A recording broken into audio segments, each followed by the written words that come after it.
Hey, what's going on, guys? In this video, we have a versatile biceps exercise that can target both the long head and the short head of the biceps. If you're new to that kind of terminology, the long head is responsible for the bicep peak, and the short head is responsible for making your biceps look wider and thicker. We're gonna go over the setup, how to perform this exercise, and how many sets and reps you should be doing to get the most out of this exercise. So let's rule your fitness.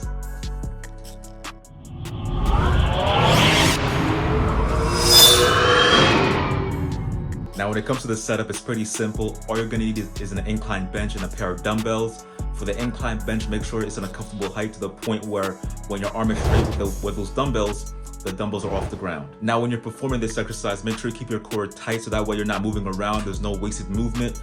As you're curling up, you wanna make sure you're breathing out. And then when you're lowering the weight, you wanna make sure you're breathing in.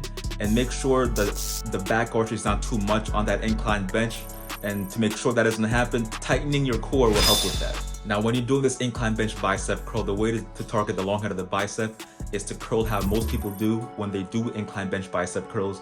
And that's by curling to the point where the weights are as close to their thighs as much as possible without actually touching their thighs.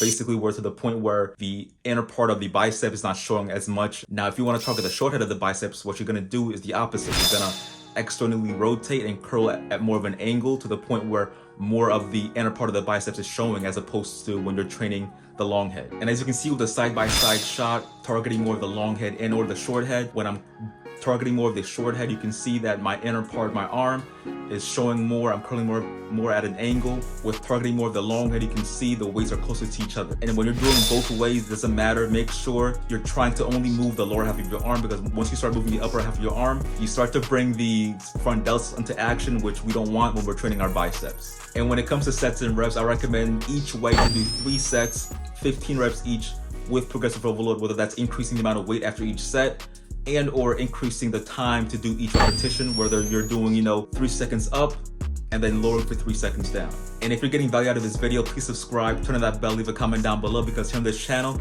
we try to empower people at home and nutrition and at the gym with the goal of building muscle. So if you like that, again, subscribe. And always remember to make mirrors your canvas, waste your paintbrush, sweat your paint, and may your drawing always be beautifully unfinished.